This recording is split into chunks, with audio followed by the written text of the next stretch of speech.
Bonjour et bienvenue au lycée professionnel des métiers de l'ameublement de Saint-Quentin. Créé en 1976, il a pour mission de former des lycéens et des étudiants à l'ébénisterie, la tapisserie, la broderie ou encore la marqueterie. Ici, l'excellence est un maître mot. Les élèves viennent de toute la France pour apprendre des techniques, mais surtout, ils se destinent à des métiers d'art, des métiers à fort débouché. Un exemple à suivre. Tu prends la gouge, tu arrondis légèrement ton arête pour faire une coupe légèrement en gras comme tu as là.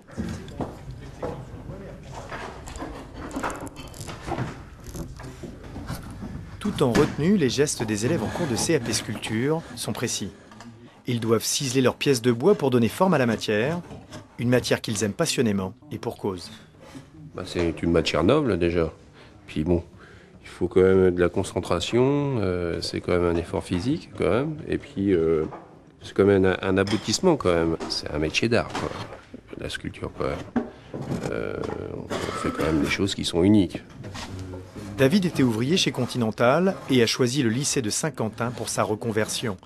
Il y a passé son diplôme d'ébéniste et a souhaité consacrer au travail du bois une année de plus.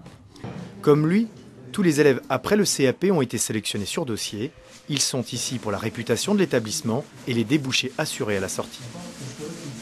Déjà, on m'avait bien conseillé d'aller à Saint-Quentin parce que c'était proche, mais aussi par des anciens ébénistes, marketeurs, restaurateurs qui sont allés étudier dans ce lycée et qui avaient une très très bonne réputation. Donc oui, c'est ça qui m'a poussé à venir aussi à Saint-Quentin.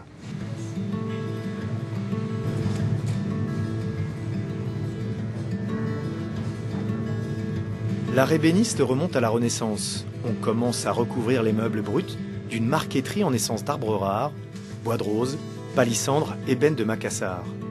Il s'agit de très fines couches de bois superposées auxquelles on donne n'importe quelle forme, ici le visage de John Wayne. Un travail minutieux qui fait oublier à ses apprentis la notion du temps. La plupart souhaitent travailler dans le design et ainsi donner une image plus moderne à ce métier technique.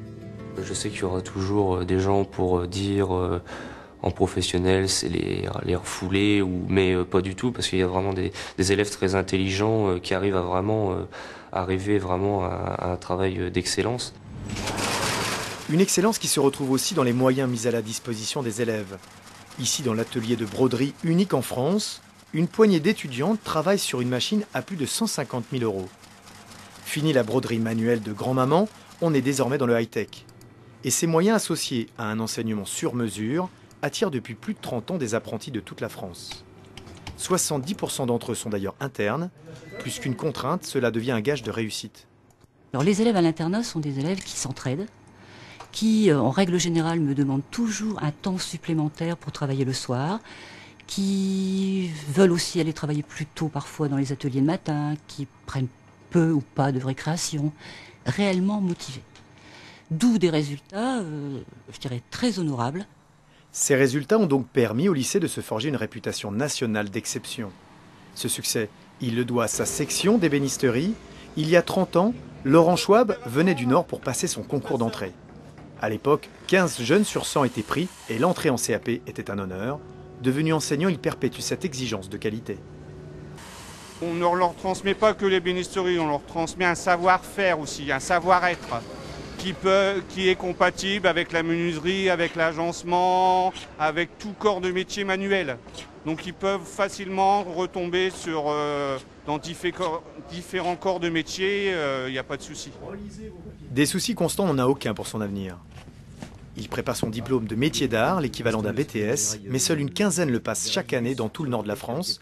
Et pour cela, il met toutes les compétences de son côté. Donc là, tu as prévu tes coulissements? Oui, ce sera des coulisses IGUS. C'est un diplôme qui libère toute la créativité de l'artisan en fait. On n'est plus canalisé par les différents styles, donc par exemple les styles Louis XVI, Louis XV, qui sont très... on n'a aucune liberté en fait. Et tandis que dans le mobilier contemporain, puisque c'est ce qu'on fait ici, conception et réalisation de mobilier contemporain, on a une très grande liberté. Déjà auréolé de plusieurs prix, Constant est déjà un exemple à suivre pour tous les jeunes qui viennent d'entrer au lycée. Il a commencé comme eux sur ses établis, comme eux il a dû se battre avec la matière, mais grâce au système pédagogique de ce lycée, il va pouvoir accéder à son rêve, travailler pour les plus grands du design français. Le bois est la matière phare du lycée de Saint-Quentin. Pour autant, le tissu est aussi à l'honneur. Nous sommes ici dans l'atelier de tapisserie. Nous retrouvons Amélie Berthelot. Elle était élève pendant 4 ans. Elle y a appris son métier de tapissière. Bonjour Amélie. Bonjour. Alors, pourquoi Saint-Quentin et pourquoi la tapisserie? Parce que j'ai fait les portes ouvertes en 2004 et en fait ça m'a plu. J'ai vu les fauteuils exposés et tout ça. Ils venaient de sortir d'examen et donc je me suis dit je vais me lancer, je vais découvrir le métier, quoi. En termes de formation, vous n'avez pas été déçu. Il y a vraiment un accompagnement au niveau des profs, au niveau ça vous a bien préparé votre avenir? Ici, oui, les profs encadrent vraiment bien les élèves, ils nous suivent de A à Z, même après les études. Ça fait 3 ans que j'ai terminé, je viens toujours les voir. Quand j'ai besoin d'un petit conseil, ils sont toujours là. Quand vous êtes sorti de là, vous vous êtes senti à l'aise pour créer votre entreprise? Quand je suis sortie de là, je me suis pas lancée tout de suite. J'ai travaillé un peu à droite à gauche, j'apprenais à faire de plus en plus de gros sièges, des banquettes, tout ça, et je me suis lancée au mois d'avril en 2009. J'ai ouvert mon entreprise, l'atelier d'Amélie, et voilà, quoi. Est-ce qu'on peut dire que la tapisserie est un métier d'avenir? Est-ce que c'est pas un peu vieillot, les fauteuils, etc.? En termes d'usage, ça peut être très moderne, non? Les métiers de tapissier, décoratrice, couturière, brodeur, tout ça, oui, on s'amuse avec les matières, donc on peut créer tout ce qu'on veut, quoi. Le bonheur de refaire un fauteuil, c'est quand on l'a, il est pas beau entre guillemets, il faut vraiment le refaire, et c'est de voir comment il était avant et comment il est fait aujourd'hui avec un beau tissu. On peut même refaire le bois, le repeindre, le laquer, le cerruser. Et il reprend une deuxième vie en fait.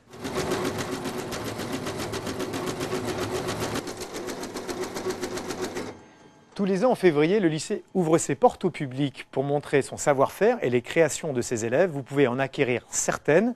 Vous pouvez aussi vous trouver une nouvelle vocation. Moi, je me suis découvert une nouvelle passion, la broderie.